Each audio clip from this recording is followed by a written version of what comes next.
The wind had gone still when he said it, his voice low, cracked, and heavier than the desert air. "You call it justice. I call it murder." His eyes burned like embers beneath the brim of a war-torn hat, and for the first time, Eli Calder didn't see an outlaw. He saw a man who had lost everything.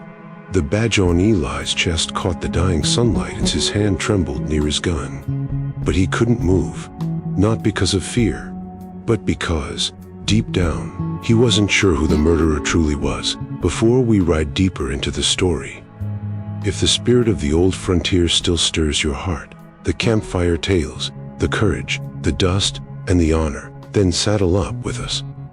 Hit subscribe and ring the bell so you'll never miss another ride through the legends of the Wild West. Now, let's get back to the trail. The wind had gone still when the sun leaned its last tired gold across the arroyo and the world seemed to hold its breath. Dust hanging between the two like a suspended secret. In that hush, two shapes faced a history that had been written long before either of them was old enough to understand its handwriting. Dasan, an Apache warrior, lean and worn by years, eyes like slow-burning embers beneath a battered hat, and Eli, broader in the shoulders now than in memory, his badge a small bright light pinned to a chest that remembered more than it admitted. Dasan's hands rested with the quiet steadiness of someone who had carried laws like a pack for many seasons. The rifle across his hip a worn friend rather than an instrument of malice, and when he spoke his voice was low, cracked, heavy as the desert's evening. "You call it justice. I call it murder." The phrase fell between them like a verdict and a plea folded into one. Eli tasted it as if salt had been ground into his mouth and felt the old certainty, so useful ones, begin to unravel.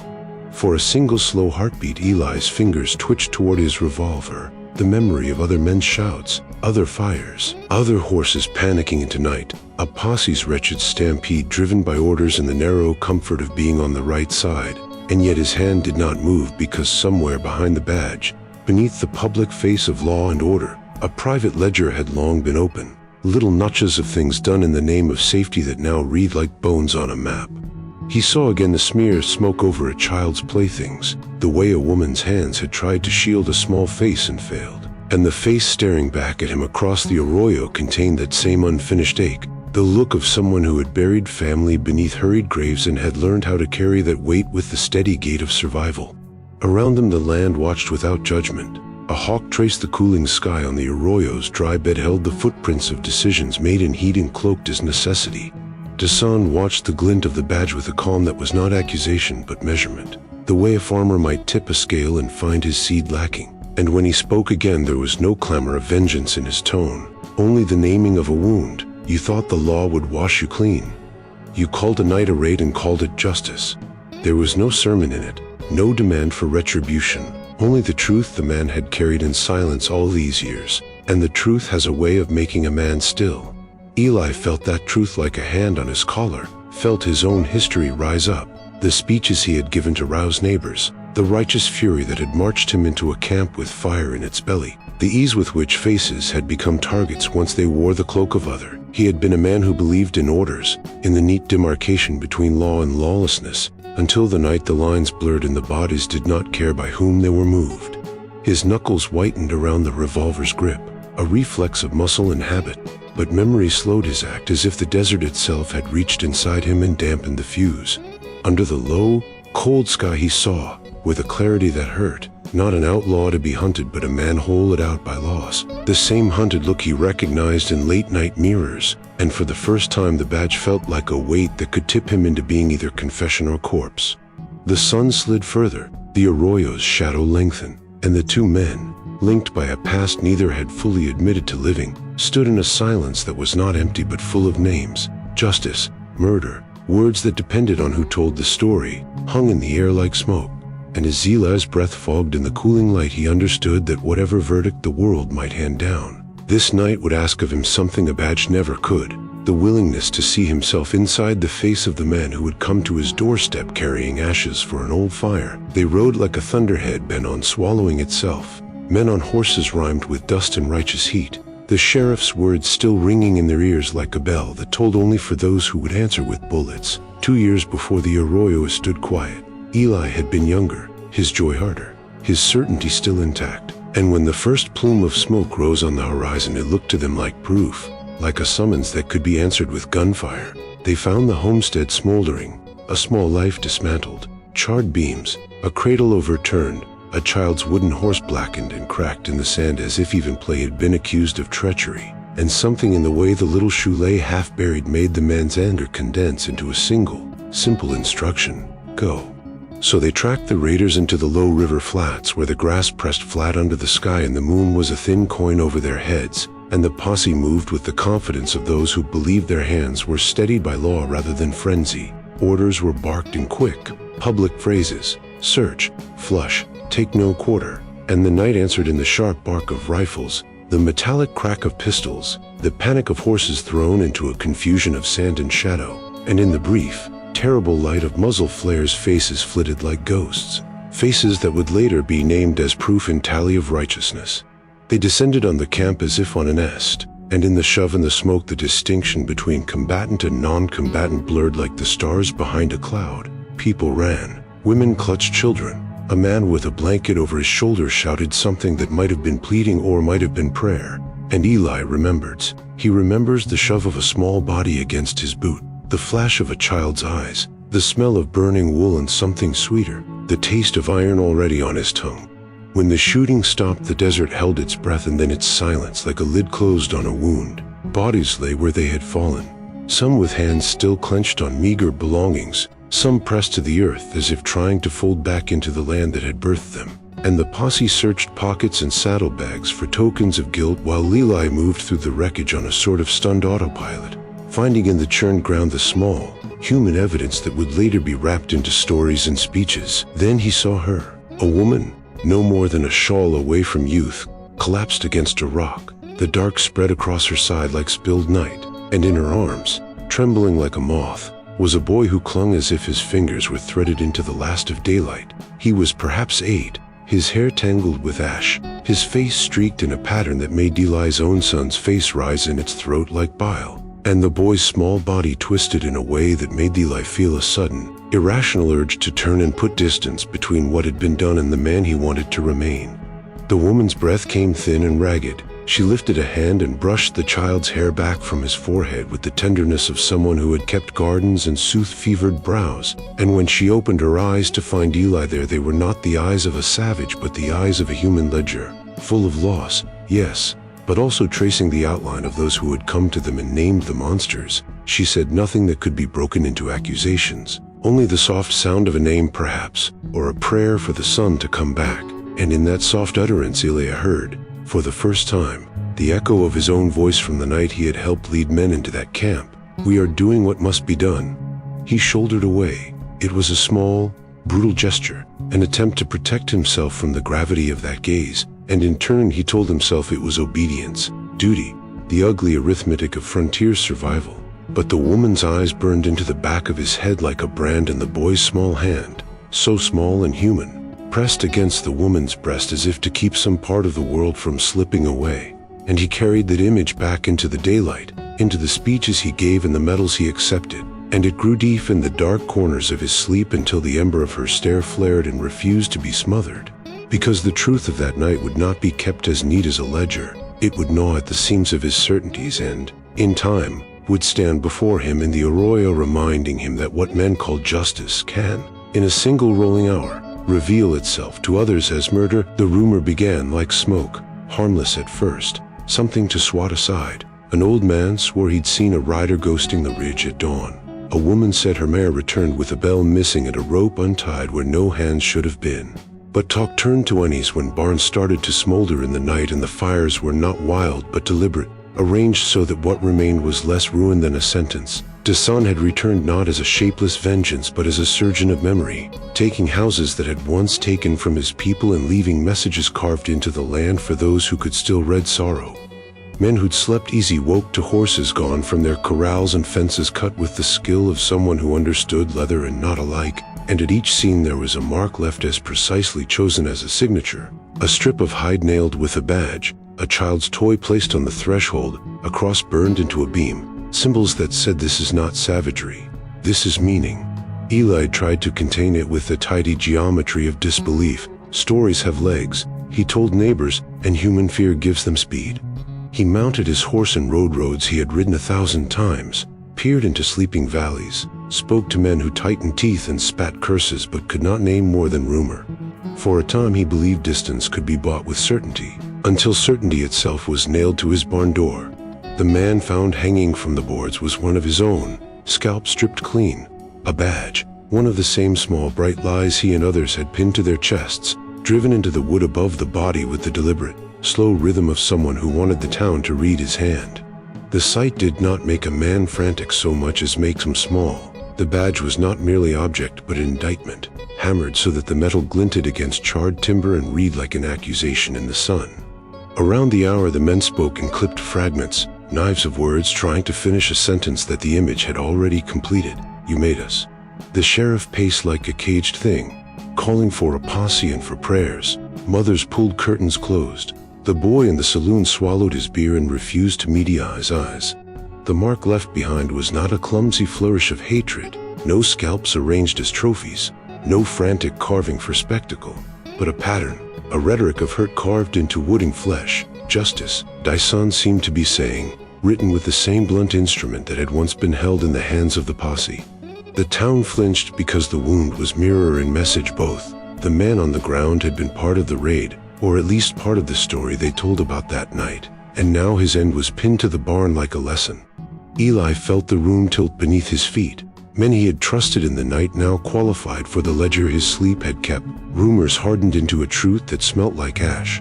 He could not dismiss it any longer as a ghost story because this ghost left fingerprints, careful, human traces that suggested not madness but moral calculation. He began to see patterns where before there had been convenient blanks, the horses taken from those most vocal about the raid, grain stores burned at homesteads belonging to the man who'd led the charge, a necklace returned to a grave that had once been looted. Each act read as both revenge and revelation, a statement that the past would not be parceled out in silence. In the quiet hours Eli walked his fences and felt the weight of that badge as if it were a hot stone in his palm. Memory, which had been a thin ache, grew into a calendar of small, persistent reproofs, faces in smoke, a child's shoe found in the grass, a lullaby half remembered. He understood then that the return of the warrior was not a curse of the mind but the arrival of a moral weather system. It would not simply pass. The frontier's fragile peace had been a veneer over a ledger of deeds, and someone had come back to balance the account. Justice, murder, the words would be argued in the saloon and the church, but the thing that stood nailed to the barn door demanded a simpler recognition.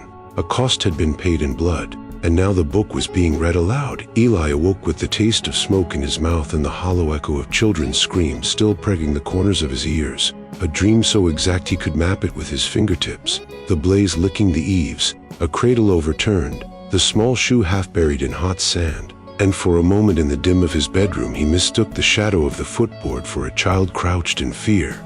He sat up, chest heaving, and the pistol under his pillow felt like both promise and indictment. Cool metal against skin, a small, heavy truth he could not unlearn. His wife, who had learned how to read the weather of his face, reached across the quilt and pressed her palm to his cheek. "You're burning," she said softly, voice still threaded with sleep, and he could not answer because the language he needed was not prayer nor confession but a map of where he'd been and what he had done, and those roads were not meant for the simple speech of mornings.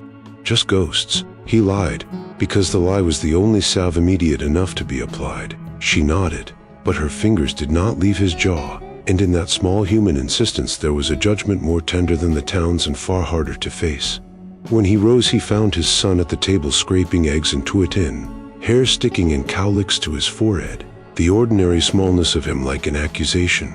The boy laughed at a joke about a stubborn mule and the sound should have been balm.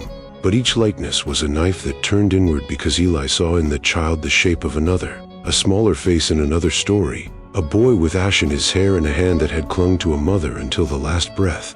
He watched his son polish boots and felt a memory pressed against the glass of recall, the snow of ash on a blanket, the tilt of a head that did not rise again, a mother's hand smoothing hair in a country gone raw. The day moved with ordinary tasks, feeding stock, checking fences, but Eli's hands trembled like loose rope. Every clink of metal was a reminder, every distant dog bark a summons to the past. He tried to stand in the geometry of the present, barn, fence, horse, but the corners of the horizon folded into the night of the raid, and he could not keep the two from blending. At dawn he mounted without speaking much. His wife watched from the porch, a silhouette against the pale sky, and she said nothing because she understood the gravity that had become his companion, the slow erosion inside him that would not be soothed by prayer alone. He rode into country that had once been simply work and became, for him, a ledger of omissions, places they had passed, faces they had seen and not seen, the comfortable moral maps they had drawn that night, now revealed as riddled with holes.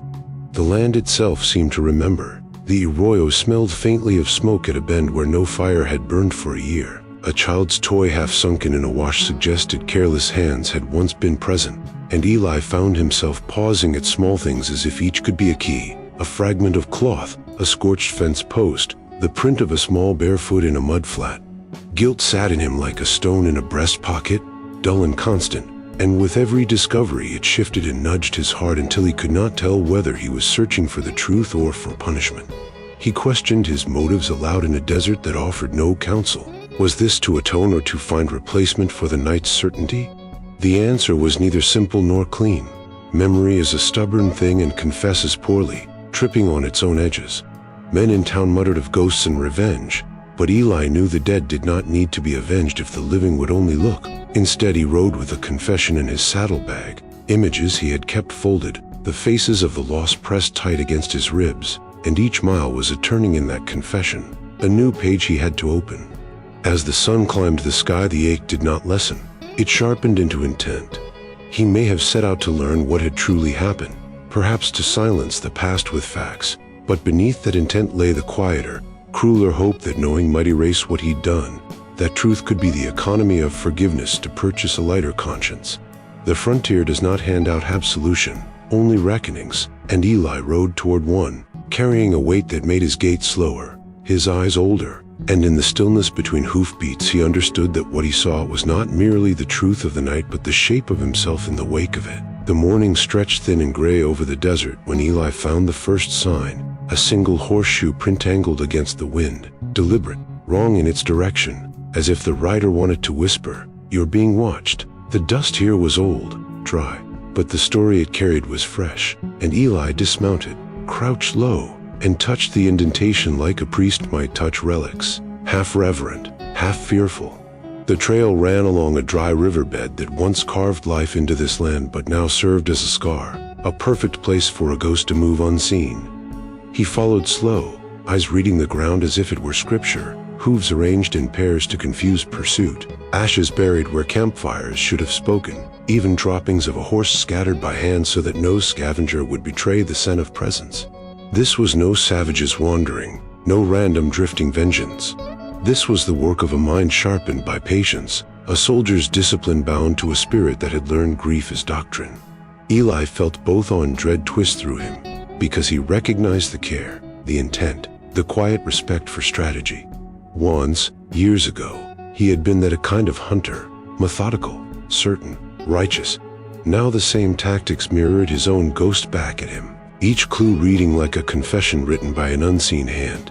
He pressed forward, boots grinding on gravel, sweat cutting trails down his neck.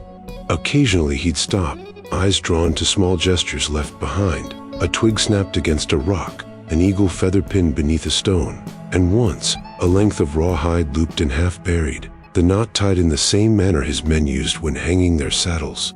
It felt deliberate, as though the past were unrolling itself before him, leading him to a truth he wasn't ready to stand upon.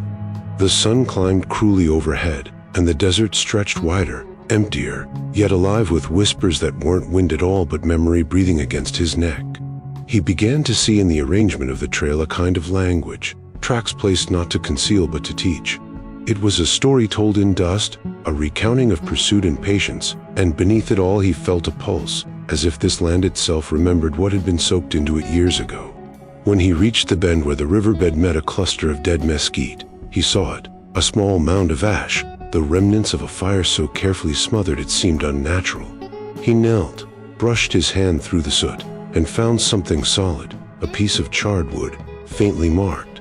He turned it over, and there it was, carved deep even through the burn, the brand of his own ranch, the intersecting lines he had once believed stood for prosperity and pride. Now they looked like crosshairs aimed directly at him. The breath left his body in a single sharp exhale. His hand trembled not from fear but recognition. This was not coincidence. This was message. I remember you. He felt the weight of it settle into his bones, the deliberate craftsmanship of the burn, the way the brand was left half intact, the upper edge melted but visible, like a wound that never healed right. He could almost see the warrior there, placing it with quiet rage, knowing Eli would come, knowing he would understand. It was not the act of a madman. It was the act of someone forcing another to look, to acknowledge. Eli rose slowly, the ground beneath his boots suddenly feeling heavy, almost alive, as though each step were trespassing on sacred memory. Around him the silence deepened, thick and watchful, and for a moment he imagined he could feel eyes on his back, not from the ridges but from the past itself, gazes belonging to those whose names he never learned. His horse shifted uneasily, sensing what words could not hold. Eli touched the burned cross once more before walking on, each stride slower than the last, burdened not by the heat but by the unseen presence pacing beside him. He knew now that the trail wasn't meant to be followed to the warrior. It was meant to lead him inward, into the place where the truth had been buried deeper than the ashes he now disturbed. The sun flared behind him, throwing his shadow long across the ground, and in that stretched darkness he saw both the pursuer and the pursued, merging until he could no longer tell which was which. While we catch our breath by this dusty road, go on and tip your hat to the last rodeo. Give this story a like, and subscribe so you can ride with us again soon. Alright then. Let's get back on the trail. They found him at first light, half buried in the brittle weeds behind the east fence, his body a ruin of cuts and dust, his shirt soaked through with blood the color of rusted tin. The man thought he was just another drifter. The desert was full of them, men running from debts or ghosts, but something about this one made Eli pause. The man's horse was gone, his rifle snapped clean, and his eyes, when they flickered open, carried the kind of terror that doesn't belong to superstition but to recognition. Red ghost, he rasped, voice dry as the sand kicked to his lips. The ranch hands muttered among themselves. They had heard the stories too, a rider that came from nowhere, faceless, silent, leaving no prints but blood behind. Eli crouched beside him, poured water over his mouth, and the drifter coughed, red and violent. The sound made the air heavy. Who did this? Eli asked, but the man's eyes had already turned to the horizon, seeing something that wasn't there. He ain't hunting the guilty, he whispered, the words crawling out of him like a dying confession. He's hunting the one who led them. For a moment, everything went still. The horses, the wind, even the dust seemed to hang midair. Eli felt the words strike him deep, like a bullet that didn't bleed right away but sank slow, cold, and final. The one who led him. He wanted to shake the man, to make him take it back, but the drifter's gaze had gone glassy, his mouth frozen halfway between a breath and a prayer. Eli stood there, his hand hovering over the still chest, and the world around him seemed to tilt, the sky pressing down like a weight. He remembered the night again, the posse forming outside the saloon, lanterns swinging, his voice the one giving orders, saying move out, saying no one gets away, and how righteous it had felt to be obeyed. Now, years later, the echo of his own command came back with the sound of flies gathering over the dead man's face. He ordered the body buried behind the barn, though the men asked if they should call the sheriff. No, he said, too quickly, just a drifter. No law on burying the lost.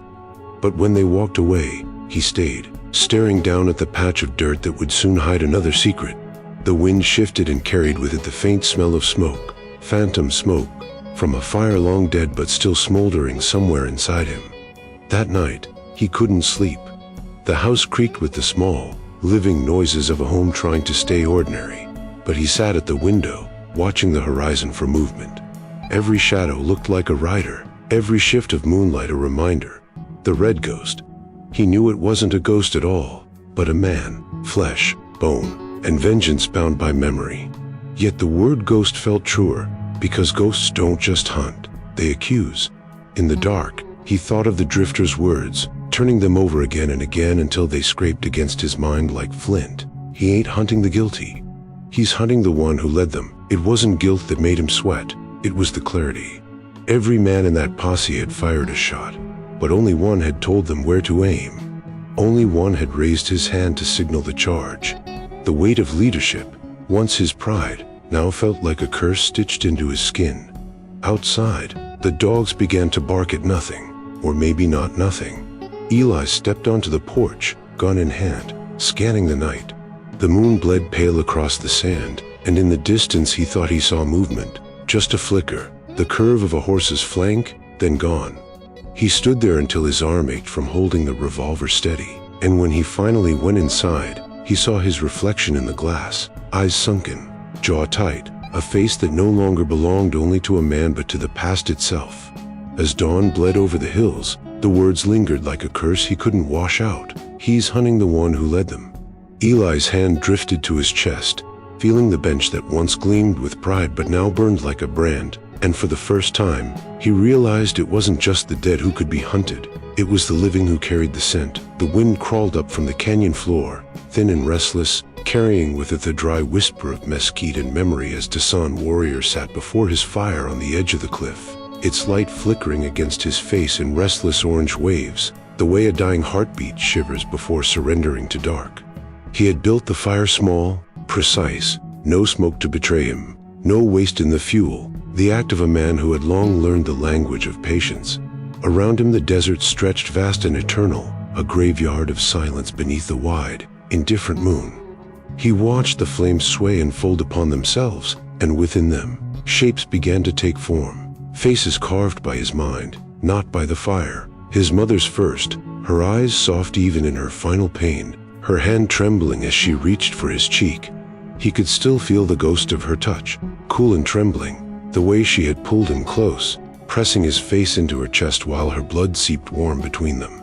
"Do not let hate eat you alive," she had whispered, voice breaking between breaths.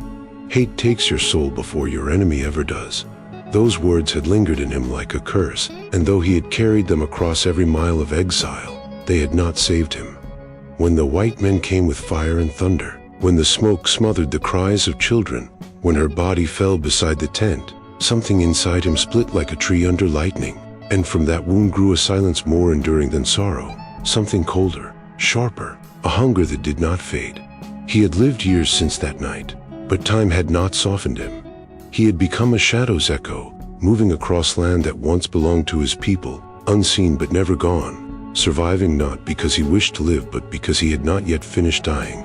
Now, sitting at the fire's edge, he took from his pouch a small block of cedar, pale and clean, the scent of it fresh even in the dry air. His knife moved slow, each motion deliberate, the blade whispering through wood with the rhythm of memory. A figure emerged, a child holding a cross, the same small cross that once hung from his mother's neck, a gift from a missionary who believed salvation could be bartered for submission. She had kept it anyway, not for faith but for the way it caught light, the way it gave her something to hold when prayers went unanswered. He had found it later in the ashes, the metal warped, half buried in sand. Now, as he carved, he gave it form again, not as a symbol of God, but as an emblem of memory, of what was lost and what refused to be forgotten. The knife trembled once when he reached the child's face, and he paused, staring at the half-finished features. They looked too much like another boy now, paler, clean, alive. Eli's son perhaps, though he had never seen the child up close. Hate, his mother had said, but hate was the only language the dead understood, and it was all that tied him still to the living. He placed the figure into the fire, watched it blacken, curl, then collapse into embers, the scent of cedar mingling with the dust. The flames reflected in his eyes like memories reborn, and for a moment, he almost thought he saw them again. The camp before the soldiers came, laughter in the dark, the low hum of a mother's song. Then the faces were gone, swallowed by the red. The wind shifted, brushing his hair across his face, and he looked down into the valley where Eli's land sprawled like a scar across the earth. He could see the faint glow of lanterns in the barn, could almost hear the distant bark of dogs. Every part of him had been shaped for this, each scar, each winter spent in hunger, every loss distilled into a single, steady purpose. Yet beneath the iron in his chest was something softer, treacherous, a remnant of the boy who had once reached for his mother's hand and been told not to let hate consume him. He looked at his palms, saw the lines of her touch still ghosted there, then closed them into fists. The fire snapped as if in agreement, sparks leaping skyward like tiny souls fleeing judgment. Tomorrow, he would ride before dawn. Tomorrow, the man who led the raid, the man who buried her beneath Justice's name, would look into his eyes and see the sum of all he had done. Tomorrow, the desert would remember. The church sat on the edge of town like an old truth people avoided until their sins grew too loud to ignore. Its steeple crooked against the morning sky, its bell long silent, and when Eli pushed open the door, the hinges wailed like something grieving. Dust floated in shafts of tired light, and the smell of oil, wax, and old wood clung to the air like confession itself. The preacher was already there, head bowed over a worn Bible, his hair gone silver, hands trembling not from age but from the weight of all he'd heard and couldn't unhear. Eli hesitated in the doorway, hat pressed to his chest, his voice caught behind the ears. "I ain't been in here since Martha died," he said softly, and the preacher looked up, eyes lined with both wisdom and fatigue, the kind of gaze that saw not just faces but the shadows standing behind them. Eli took one step forward, then another, the boards beneath him creaking like they, too, were burdened by his coming. "I came to talk," he said, the words heavy, dragged out of him like iron pulled from the ground. "About the men we were, about what we'd done." The preacher closed the Bible slowly, his hand still resting on the page, as if reluctant to let go of any promise that still believed man could change. "You've got a long road behind you, Samuel," he said, using the name few remembered now. But no one ever walked back to grace without crossing through their own dust first. Eli's throat tightened. He wanted to speak plainly, but there are no plain words for old sins. "We thought we were serving justice," he said finally, eyes downcast. "But all I see now are graves. Too many to name, too many to justify." The preacher nodded, the silence between them thick as the desert heat outside. "Justice," he said, voice low, "is the law of men. Mercy belongs to God, and they don't walk the same road." Eli looked up, meeting the preacher's eyes for the first time. "Then maybe I've been writing the wrong one all my life." The preacher's gaze softened, but there was no comfort in it, only truth. "You can't write both, Samuel. Justice will feed your pride, mercy will break it." Eli let out a long breath, one that seemed to empty years from his lungs. "Breaking might be all I've got left to give." He turned to leave, his boots echoing down the aisle, and the preacher called after him, "Are you going to find him?" Eli stopped at the door. "I reckon he's already found me." He stepped out into the sun, the light sharp and clean, too bright for a man who had spent so long in shadow. His horse waited by the hitching post, restless, sensing the shift in its master. Eli tightened the saddle, feeling the familiar pull of leather under his fingers. The weight of his gun hung at his side, a habit older than guilt, older than reason. He told himself he carried it for safety, but deep down he knew better. The gun wasn't protection, it was penance, the only truth his hands still trusted. He rode out of town without looking back, the preacher's words chasing him like a sermon that refused to fade. Justice and mercy can't walk the same road. The line circled in his head, carving itself into his bones, until it felt less like a warning and more like a choice he'd have to make before the end. The horizon stretched before him, golden and vast, but the land seemed emptier now, stripped of its old comfort. Every mile felt like a prayer said too late. He wasn't riding to hunt anymore, no posse, no orders, no vengeance. He was riding to face what the years had hidden, the man he was, the man he became, and the man waiting to meet him on the other side of forgiveness. He didn't know if mercy would take him, but he knew the road to it was long and lined with ghosts.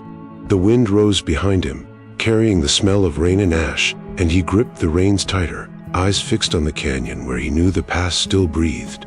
His heart beat slow and heavy, like coos on hollow ground, and for the first time in years, he wasn't afraid of dying, only of meeting his own reflection before he did. The night split open without warning, a sound like thunder born from earth instead of sky, and when Eli stumbled out of bed the horizon was already burning. The windmill, that proud skeleton of wood and iron that had fed his cattle and marked his land for 20 years, was now a spire of flame clawing at the dark. He shouted his son's name before his boots even hit the porch, the air thick with smoke and the sour smell of oil, the kind that burns too clean, too fast, to be an accident. He could see the silhouettes of horses panicking in the paddock, kicking against fence posts as sparks leapt like devils across the yard. And then, through the blaze, came the shape of a man riding slow and steady, a dark figure cut from the firelight itself, face painted in ash and streaked red. The Dasan warrior returned not as a whisper or ghost but as judgment given flesh. For one dizzy heartbeat, Eli thought he saw the fire bow to him, bending around his horse's stride like it knew the rider's will. He reached for his gun, hands licked with sweat, but the crackle of burning timber drowned the sound of the hammer cocking. Somewhere inside the house his son screamed, a short, sharp cry that stripped the air from his lungs. Instinct drowned memory. He ran headlong into the fire, heat slamming into him like a wall, wood collapsing above him as he stumbled through smoke that tasted of iron and salt. The world inside the flames was small and frantic, painted orange and black, each breath a knife to the throat. He found the boy near the staircase, coughing, eyes wide with terror, a beam fallen inches from his head. Eli grabbed him, dragging him toward the doorway, boots slipping on burning boards, the fabric of his sleeve catching fire as he shielded his son with his body. They burst through the threshold just as the roof gave way behind them, a roar like the sky collapsing. The boy gasped in the open air, clinging to his father's shirt, while Eli turned toward the figure who waited at the edge of the blaze. The warrior sat his horse like an apparition sculptured by vengeance, the rifle glinting in his hand, the firelight painting his eyes into molten gold. For a suspended moment, time ceased to move. Eli, chest heaving, the boy trembling behind him, and the warrior, still as a stone carved by grief. Eli could see the markings on the man's face now, the streaks of soot and blood tracing down from his temples, symbols old as the earth, each line a story of mourning. The rifle rose slowly, deliberate, until the barrel caught the firelight and pointed squarely at Eli's heart. The boy cried out, his voice a small, broken sound that cleaved the silence sharper than any bullet could. The warrior's finger tightened, and then stopped. Their eyes met across the flame, and in that instant, the warrior saw not the man who had led the raid, not the lawman with the badge and orders, but a father wrapped around his child, a mirror of what he once was, what had been taken from him beneath another night's fire. His jaw tensed, breath steady, and with a slow exhale he lowered the rifle, the gesture as heavy as the years between them. He turned the horse, the animal snorting through the smoke, and for a moment Eli thought he would vanish into the darkness, but the warrior paused, looking back one final time. The message was not spoken, yet it burned louder than the flames themselves. The sins of the father are his alone to bear. Then he was gone, swallowed by the night, the echo of hoofs fading into the endless desert. The fire crackled behind Eli, consuming what little peace had remained. He stood there trembling, his son clinging to his arm, and felt the truth settle over him like ash. This was no act of revenge, but of reckoning. Mercy had been granted, but not forgiveness. The windmill collapsed in a rain of sparks, and its blades, once proud markers of life and labor, fell inward, twisting into a cross of charred iron. Eli stared at it through the smoke and knew it would stand in his memory long after the land cooled, a monument to a night when justice chose not to kill, but to remind the living that the dead never truly sleep. The desert opened before Eli called her like an accusation, long and patient, and he rode into it carrying the ache of years as plainly as the gun at his hip. Behind him the hoofbeats that had once marked him leader of a posse beat now only inside his ribs, slow and stubborn, a metronome that measured guilt rather than time.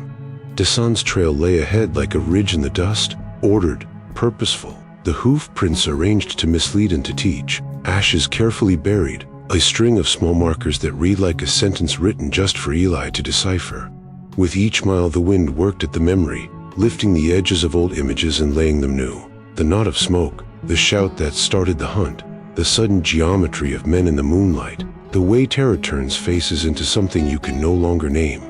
Eli rode with his eyes half closed at first, as if he could will sleep to cover him. But the desert does not sleep for those who seek its counsel, it gives up its echoes. He saw flashes that were not illusions but facts pressed into the mind, a cradle overturned, a woman's hand reaching for a child she could not lift, the small face in ash that had lodged under his ribs like a splinter. He whispered aloud once, not to any man but to the land, "If I die out here, maybe I'll finally meet them again." and the words tasted of both confession and plea. He was not certain whether he hoped for death as punishment or for reunion as absolution.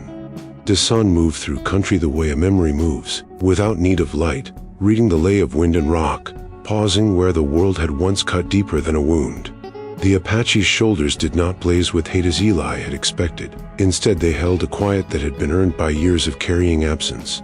In him there was a soldier's patience and a parent's hollow, the two forces braided into a single, slow purpose.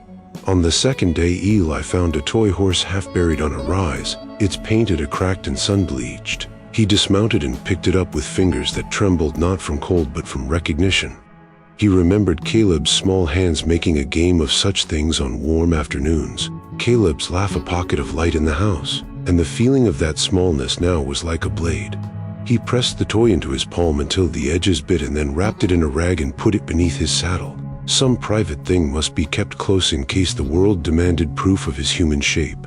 The sun arced, relentless and honest, and as it moved the heat unforgivingly peeled the day's thin excuses away.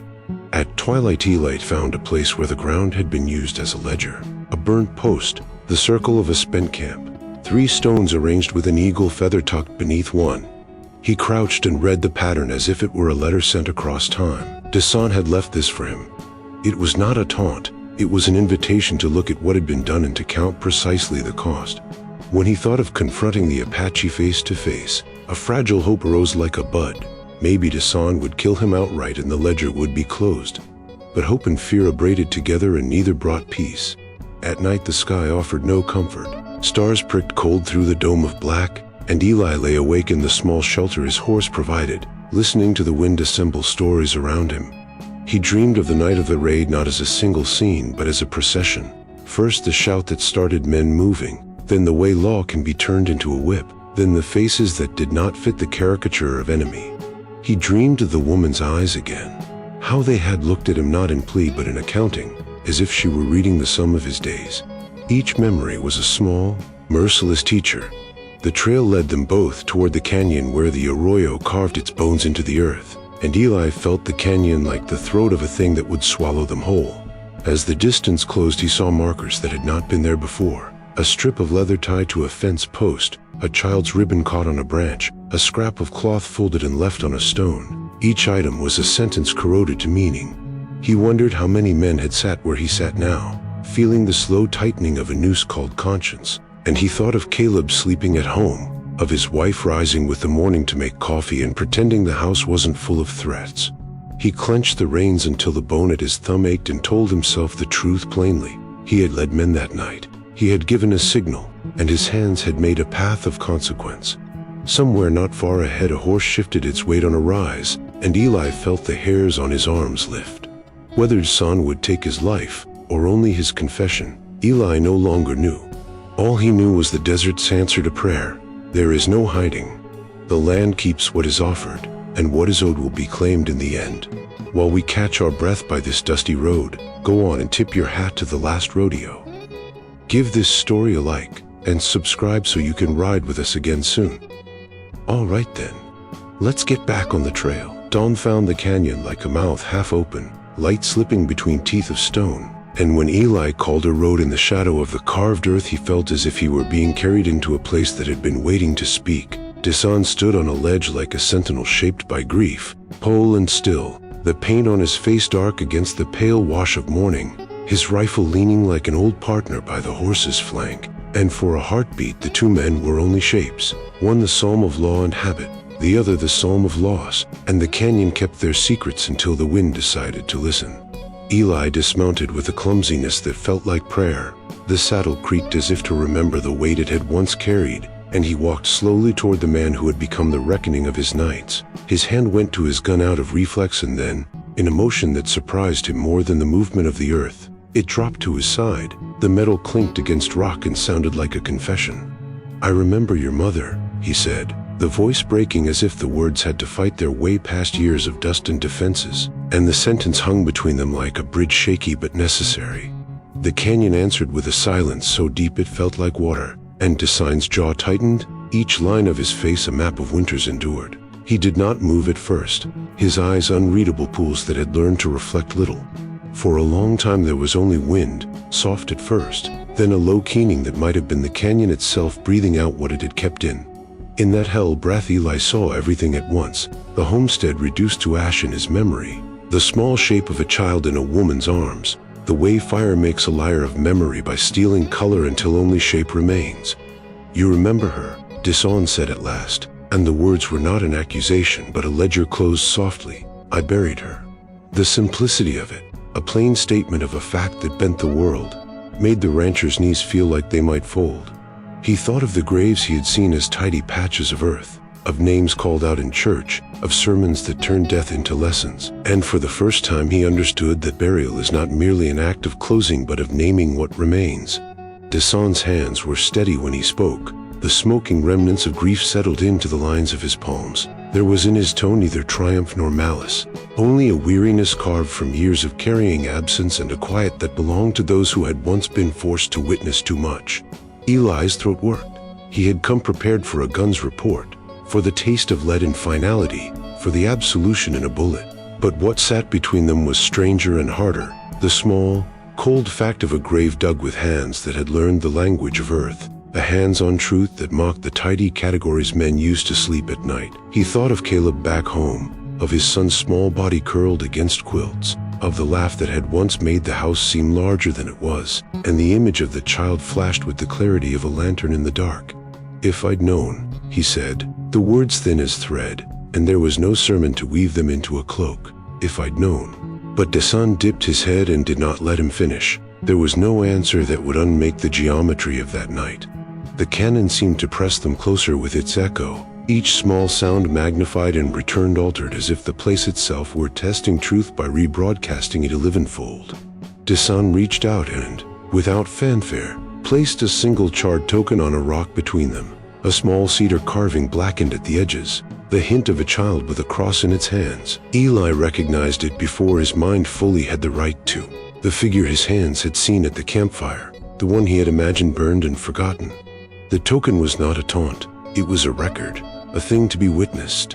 "You called it justice," Desan said quietly, "and we called it burying what was left." His voice held a long, slow sorrow that asked nothing of the world but to be heard. Eli sat down hard on a stone, the dust coloring his palms, and the canyon took the sound of him inhaling like a small animal might take shelter. He felt the badge in his coat as if it were live coal and pressed it to his chest until its stitches pressed lines into his skin. He had been a leader once, a man who gave orders that men trusted to be right, and now the same orders laid out on the map of memory looked like roads leading to graves. For a while neither man spoke. The canyon hummed its ancient song, the wind a slow hand through grass, and in the quiet Eli understood something dangerous and necessary, that his remembrance was not victory and Desan's burial not forgiveness, but both were parts of a ledger that demanded reckoning. When he rose to leave, his steps slow and unsure, he did not look for the rifle or the barrel's shadow. He looked at the man he had thought of as an avenger and saw instead a human shaped by loss as precise and unignorable as any law. The two men turned away in opposite directions, one toward the long road back to Caleb and the small life you might try to rebuild, the other into the desert's wide mouth where ghosts in memory walk. But the echo of the canyon followed them both, a chorus of names neither wished to carry alone.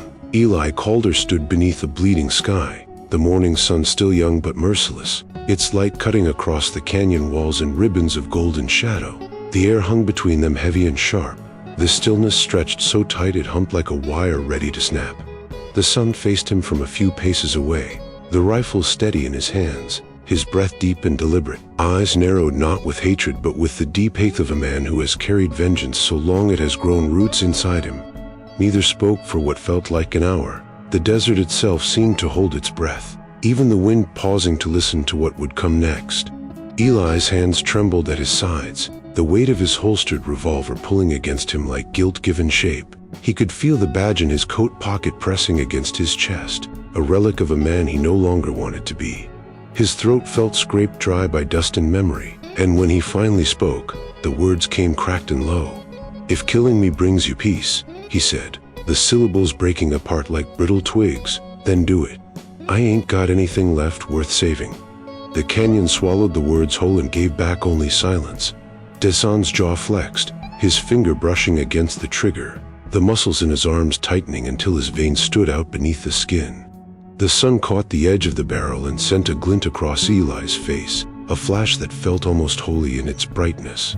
Eli closed his eyes, waiting, not out of bravery, but out of exhaustion. He had spent too many nights dying in dreams to resist when death finally offered itself honestly. The air thickened, heavy with the weight of choice. Then came the sound, not the thunder of a shot, not the final punctuation he expected, but a hollow click, a small, flat note that rang louder than any gunfire. Eli's eyes snapped open. Dassault's rifle hung in the air, the hammer resting useless, the chamber empty. For a heartbeat, neither man moved. The click seemed to echo off the canyon walls, bouncing back and forth like a judgment neither could escape. Dassault's breath hitched once, and then again, his hands beginning to shake, not from fear but from something older, deeper, grief, fury, mercy, all colliding until none could stand on their own. Slowly, deliberately, he lowered the rifle, his fingers gripping the wood so tight they left pale prints when he finally let go. "Peace doesn't come from blood," he said, voice low, the words breaking like old wood under strain. He stared at Eli, and in his eyes there was no forgiveness, only understanding, the cruel kind that carries its own weight. But neither does forgetting. The wind returned then, sweeping between them, kicking up grit that stung their faces, a breath from the desert that felt almost alive, as if it too had been waiting for this moment. Eli's knees weakened, and he sank halfway to the ground, his chest heavy, his lungs refusing to find rhythm. He had expected pain, fire, the sting of metal. Instead, what filled him was worse, a hollow relief that tasted like cowardice. He looked up at the sun, the man's figure outlined by the rising sun, and saw not the ghost of the boy he'd left among ashes, but a man made entirely of what was lost. The rifle hung loose at his side now, empty but not harmless. Its silence was a sentence. Dassault turned without another word, his steps sure, his back straight, his shadow long across the canyon floor. He didn't look back. Eli watched him go until the dust swallowed him whole, leaving only the whisper of footsteps that might have been his own echo. For a moment, Eli thought of calling out, something useless like "I'm sorry" or "come back," but the words felt too small for the space between them. Instead, he reached for his own gun, pulled it from its holster, and stared at it as though it might answer him. He spun the cylinder, all 6 bullets sat waiting. Loaded. Ready. Somehow that felt right, Dassault's weapon empty, his own full. Balance. Retribution denied, not reversed. He set the revolver down beside him, the metal glinting in the dust, and bowed his head. Around him, the canyon breathed again, the wind rising and falling like the sigh of the earth, and for the first time since that night years ago, Eli felt the true weight of silence, not as punishment, but as witness. The world had refused to kill him, and that mercy would be heavier to carry than any bullet could ever be. Eli Calder returned home beneath a sky that seemed too wide, too bright for a man who had just walked out of the shadow of death. The desert dust clung to him like guilt that refused to wash off, filling every seam, every wrinkle, every breath he took. His horse moved slow, as though it too carried the memory of what had passed in the canyon, a mercy that felt heavier than any killing could have been. When he reached the ranch, the windmill was nothing but blackened ribs reaching toward the sky, and the fields lay quiet, stripped of sound. His wife met him on the porch but did not speak. There was something in his face that told her words would break against it uselessly. Caleb stood behind her, small hands clutching the rail, his eyes wide not with fear but with a growing understanding that his father had returned different. Eli dismounted, his boots hitting the ground with the soft, defeated sound of finality. He walked past them both without a word, heading for the oak tree that stood at the edge of their land, the one that had shaded his first herd, his wedding vows, and the grave of the old dog that had once followed him through every mile of youth. It was the only witness he trusted left. He stopped beneath its branches, the breeze whispering through its leaves like an old hymn, and dropped to his knees. The soil was soft from last night's rain, easy to dig but heavy to lift.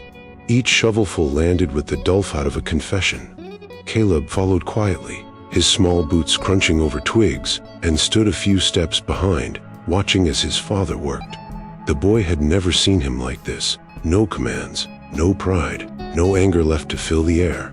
only silence and the steady scrape of metal and earth. When the hole was deep enough, Eli reached into his coat pocket and pulled out the badge. Its silver had dulled with age and dash, but it still caught the light enough to throw a weak gleam across his pommel.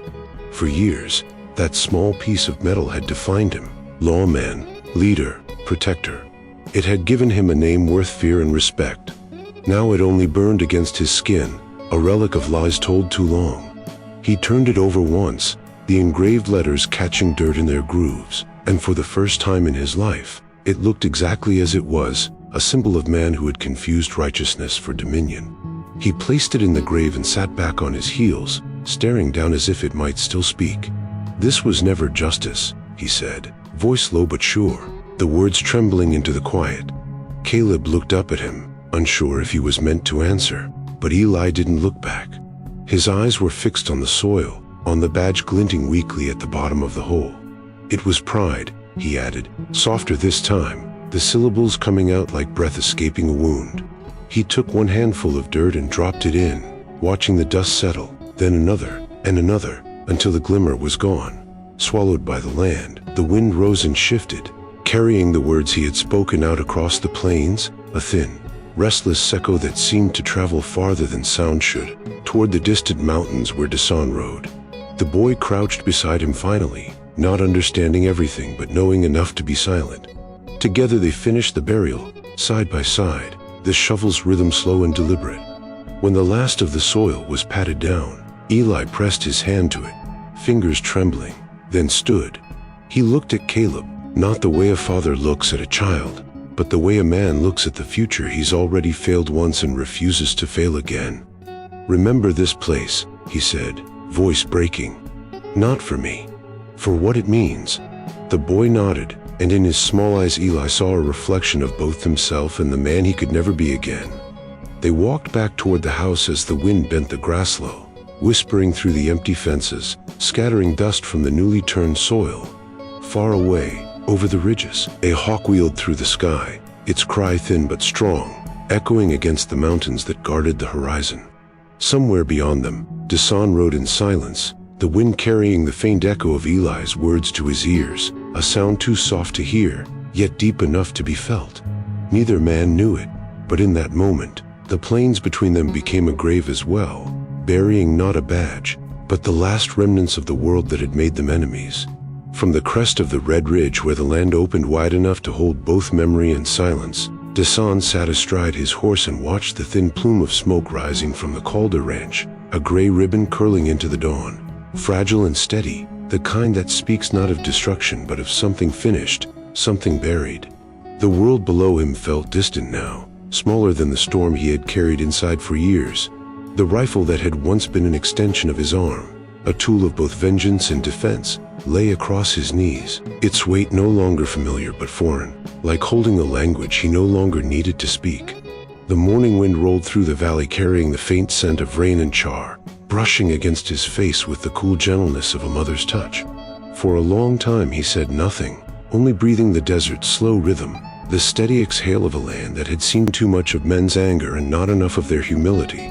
And then, softly, as if speaking to the earth itself, he whispered a prayer, not to gods of war or to ancestors bound by wrath, but to his mother's spirit, the one whose last words still echoed in him like the echo of a heartbeat: "Do not let hate eat you alive." He had lived by the opposite creed for too long, feeding on rage until it had become his language, his shelter, his weapon. But now, watching the smoke climb toward the sky and dissolve into blue, he realized that hatred was not armor, it was a wound that refused to close. The war inside him, long and loud as thunder, began to quiet. The silence that took its place was not empty, but full of names, of faces, of every ghost that had followed him through the years. He thought of his mother and the way she had sung under her breath as she ground maize, of his sister's laughter before soldiers took her away, of the boy he had once been, the boy who had hidden behind her shawl while flames devoured the camp. He thought, too, of Eli Calder, the man who had led that fire, who now lived with its ashes buried in his own yard. Dasan could still see the man's face in the firelight, drawn tight with guilt, hands trembling not from fear but from the weight of his own remembering. Vengeance had always promised balance. but when it came close enough to touch, it felt hollow, fragile as bone. Forgiveness, though, he wasn't ready to name that yet. Forgiveness felt like betrayal to the dead, and yet hatred felt like betrayal to the living. So he chose something smaller, quieter, a gesture that might live between the two. He dismounted slowly, his boots pressing deep into the soft, rust-colored earth, and set the rifle down before him. The metal gleamed once in the rising light, then dulled as the sun climbed higher, as if the weapon itself accepted its rest. Beside his saddle hung a small bundle wrapped in hide. He opened it carefully, revealing a carving he had shaped through many sleepless nights, an eagle, wings spread, eyes carved sharp and sure. It was not perfect, but it carried his breath, his memory, his release. He walked to the edge of the ridge where the path bent down toward the Calder ranch, the air alive with the low hum of grass and insect, the sound of the earth mending itself. He placed the eagle on the fence post overlooking the valley, its wooden wings catching the light like a promise not yet spoken. "Fly where we could not," he said under his breath, the words falling softly into the wind, meant for his mother, for the woman buried beneath the fire, for himself. The horse nickered behind him, restless but calm, sensing the change in its master's blood. Desan turned one last time toward the smoke and the land that had held both his rage and his redemption. Somewhere below, he imagined Eli beside that oak tree, dirt still fresh on the grave of a badge, his son watching him, the boy's eyes wide not with fear but with learning. The thought did not wound him, it steadied him. He mounted again, no longer with the tension of a man on a hunt but with the quiet of one who knows the hunt is over.